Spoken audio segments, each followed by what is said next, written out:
coming over. I'm coming. I'm coming. I'm coming.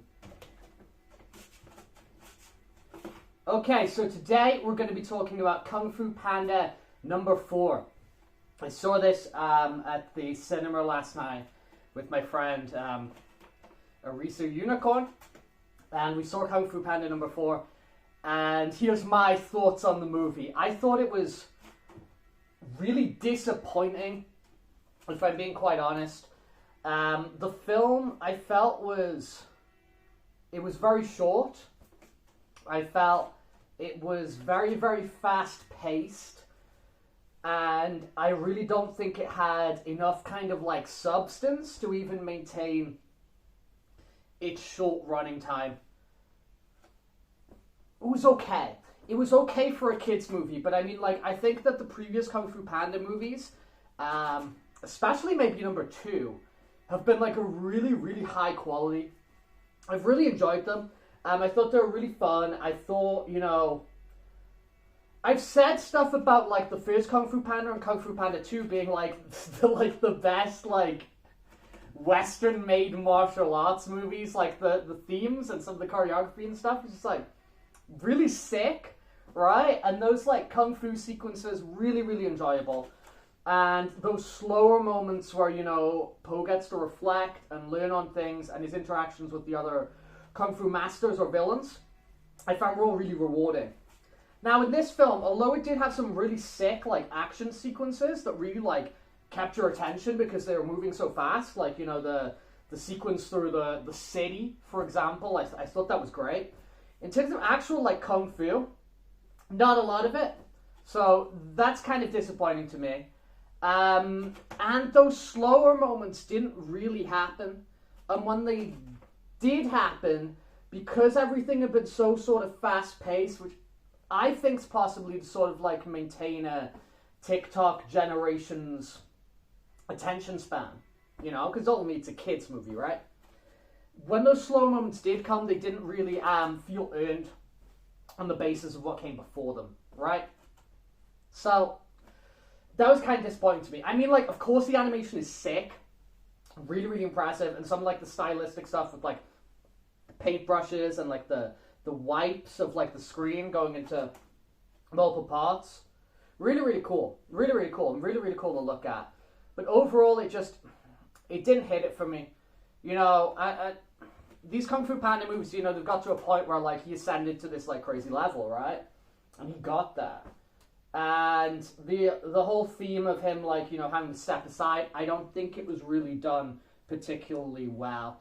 The new Fox character, I did find her engaging for what you got from her. Like, I did enjoy her. I mean, it was really obvious it was gonna be her, right? As kind of like this, you know, next apprentice for Po. But yeah, not a lot of substance for me, really, in general. I you know, and when I compare it to something like, I think about something like The Last Wish, which came out, you know, the Puss in Boots movie that came out, you know, just over a year ago. I think comparisons can be made, you know, on them both being sort of like these older, slightly dormant franchises from DreamWorks, being brought back for a, I don't know if I want to say midlife crisis, but just like this kind of like development and going into the twilight and the second years of your, you know, the second half or the third act of your life. The Puss in Boots one was just done like with so much more substance, so much more maturity. It was so much more emotional than this Kung Fu Panda one, where he's kind of just like joking the whole movie and then kind of joking at the end. I don't know, man. Just didn't hit for me. It's like, I don't know if I'll watch this movie again. Because, I mean, even you look at the perspective of, like, you know, the villain as well. The villain was pretty one-dimensional in this one. She was just, like, she was just there. You know what I mean? And although I did kind of, like, you know, I did kind of enjoy the flip, the little twist that came going into the third act, I think the recovery from that happened way too quickly. It didn't feel earned, at least for me, as like an adult.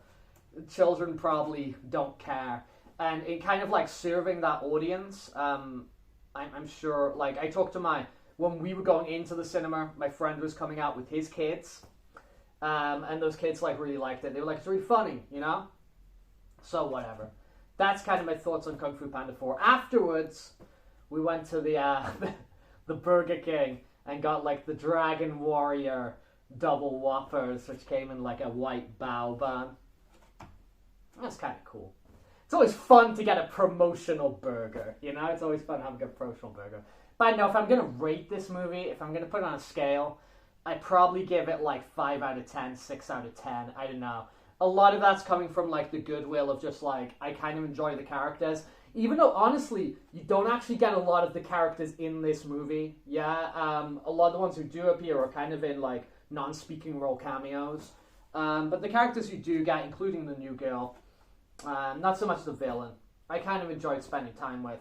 The animation's like really fucking endearing and really charming, and there's clearly like a lot of like really talented people working on this. I'm not really a big like modern animation nerd, so I don't know much about kind of like, I'm not well versed in like the modern kind of like lead character designers, you know, or directors in the same way I might have been in the past with like, you know, knowing who James Baxter is or shit like that. But whoever is working on this movie, they're clearly, it's a really talented team because it looked great. But yeah, Kung Fu Panda 4. If you dropped out at Kung Fu Panda 3 and it kind of ended there for you, you're not missing out on like anything. But in terms of like, you know, how short this is and how pretty it is, it's a pretty good way to spend your time. But I like, why not just wait for it to come to like Paramount Plus or whatever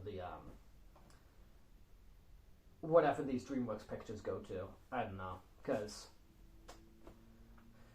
going all the way out to cinema for this, I mean, unless you just like really enjoy going to the cinema and you see a lot of movies, kind of like how I do, yeah, cool, go check it out. You're not going to waste your time. But if you don't see a lot of movies, and like when you see movies, it's a bit more of an event, then this ain't an event. You can kind of miss it.